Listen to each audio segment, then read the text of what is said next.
उत्तर मुगलकालीन सम्राट 1707 ईस्वी में औरंगजेब आलमगीर की मृत्यु के पश्चात जितने भी मुगलकालीन बादशाह या सम्राट हुए उन्हें उत्तर मुगलकालीन सम्राट कहा जाता है, जिनमें प्रमुख सम्राट इस प्रकार से हैं।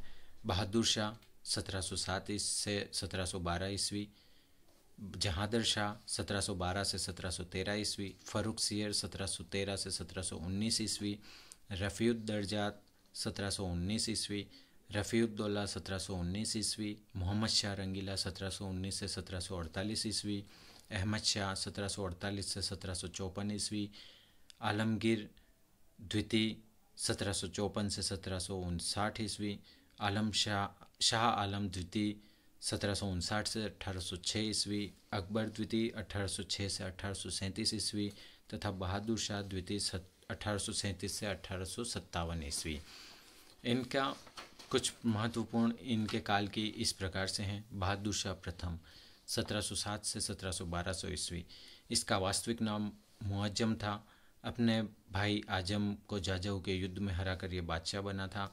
सर्वाधिक उम्र में मुग़ल बादशाह बना था। जिस समय यह मुग़ल बादशाह बना था उस समय इसकी आयु लगभग 63 वर्ष थी। इसने जोधपुर के राजा अजीत सिंह तथा सिख गुरु गोविंद सिंह के साथ समझौता किया था। इसकी उपाधि शाह बेखबर थी। सिडनी ओवन के अनुसार अंतिम मुग़ल बादशाह था जिसके बारे में कुछ अच्छे शब्द कहे जा सकते थे। जहांदर शाह 1712 से 1713 ईस्वी। जुल्फ़िकार खां की मदद से यह बादशाह बना था। जुल्फ़िकार खां को इसने अपना प्रधानमंत्री बनाया। यह लाल कुंवर नामक महिला इसके ऊपर यह बड़ा आसक्त था तथा इसके शासनकाल में वह बड़ा हस्तक्षेप करती थी। इसकी उपाधि लंपट मूर्ख थी। फ़र्रुख सियर 1713 से 1719 ईस्वी। यह सैयद बंधुओं की मदद से बादशाह बना था। सैयद बंधुओं में अब्दुल्ला खां और हुसैन अली थे। अब्दुल्ला खां वजीर था तथा हुसैन अली मीर बख्शी था। सिख नेता बंदा बहादुर की निर्दयतापूर्वक इसने हत्या करवा दी थी। इसने अंग्रेजों तथा मराठों के साथ समझौता किया था। इसकी उपाधि घृणित कायर थी। सैयद बंधुओं ने इसकी हत्या करवा दी थी। रफ़ीउद्दर्जात 1719 ईस्वी। सैयद बंधुओं की मदद से यह सम्राट बना था। मुग़ल बादशाह में सबसे कम शासनकाल अर्थात 4 महीने का शासनकाल रहा था इसका तथा क्षय रोग अर्थात टीबी से इसकी मृत्यु हुई थी। रफ़ीउद्दौला 1719 ईस्वी। सैयद बंधुओं की मदद से ये बादशाह बना था। इसकी उपाधि शाहजहां द्वितीय थी। इसकी मृत्यु पेचिश रोग की वजह से हुई थी। मोहम्मद शाह रंगीला 1719 से 1748 ईस्वी। यह भी सैयद बंधुओं की मदद से सम्राट बना था। सैयद बंधुओं को किंग मेकर कहा जाता था। इसने तुरानी अमीरों या ईरान के पास जो क्षेत्र था उसकी सहायता से सैयद बंधुओं की हत्या करवा दी थी। इसके समय में मुग़ल साम्राज्य कई भागों में विभक्त हो गया था। जैसे मुग़ल साम्राज्य के जो विभाजन हुआ था या मुग़ल साम्राज्य से हटके जो क्षेत्र हुए थे उनमें जो बादशाह या कह सकते हैं जो प्रशासक अलग अलग हो गए थे वो इस प्रकार से हैं।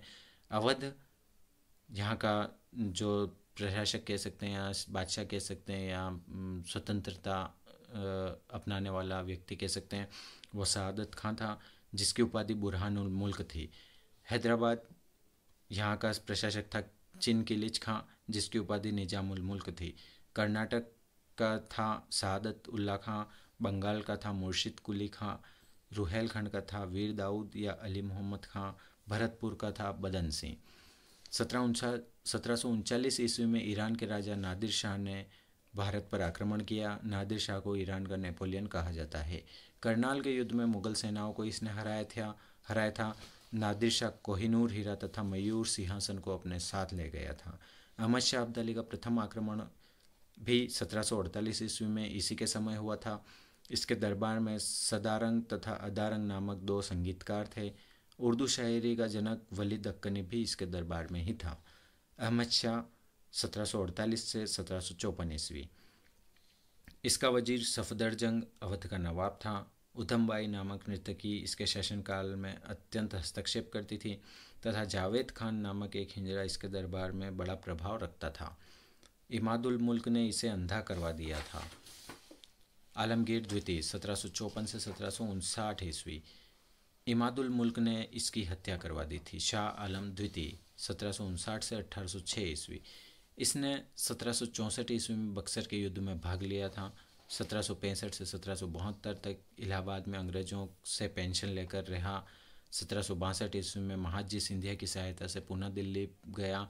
1803 ईस्वी में अंग्रेजों ने इसे दिल्ली पर अधिकार कर लिया था। अकबर द्वितीय 1806 से 1837। इसके समय में मुगल सिक्के बंद हो गए थे। राजा राम मोहन राय को अकबर द्वितीय ने ही राजा की उपाधि दी थी। बहादुर शाह द्वितीय 1837 से 1857 ईस्वी। यह जफर नाम से कविताएं लिखता था। अपनी बेगम जीनत महल के प्रेरित करने पर उसने 1857 की क्रांति का नेतृत्व किया। अंग्रेजों ने इसे पकड़कर रंगून भेज दिया, जहां पर 1862 ईस्वी में उसकी मृत्यु हो गई थी।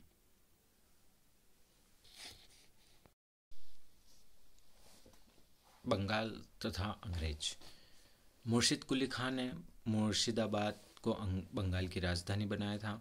अलीवर्दी खान यह बिहार का गवर्नर था। इसने बंगाल के नवाब सरफराज को घेरिया के युद्ध में मार दिया तथा बंगाल का नवाब बन गया था। इसने यूरोपियन की तुलना मधुमक्खियों से की थी।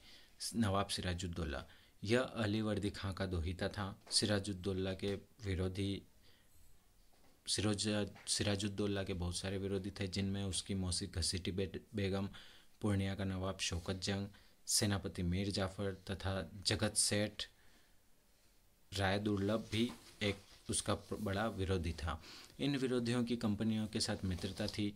दस्तक यह कर में दी जाने वाली एक छूट थी, जिसके लिए लाइसेंस कंपनी ने दस्तक का दुरुपयोग करना प्रारंभ कर दिया था।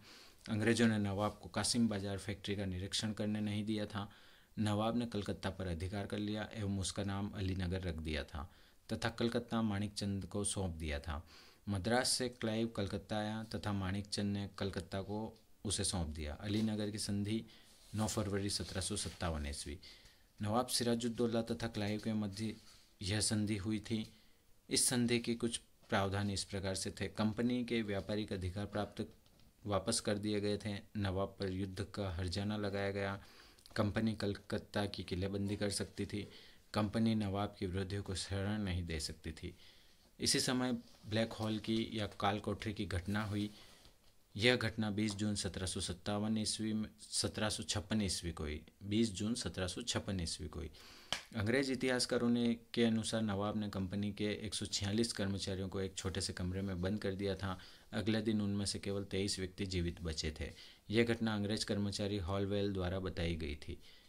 23 जून 1757 ईस्वी को प्लासी का युद्ध हुआ। प्लासी का युद्ध क्लाइव तथा सिराजुद्दौला के बीच में हुआ। सिराजुद्दौला का सेनापति मीर जाफर था। यह स्वयं क्लाइव से मिला हुआ था। मीर जाफर ने युद्ध से पहले ही सिराजुद्दौला को वापस भेज दिया। मीर मदान, मोहनलाल तथा फ्रांसीसी नवाब के वफादार थे। उन्होंने युद्ध किया तथा मारे गए।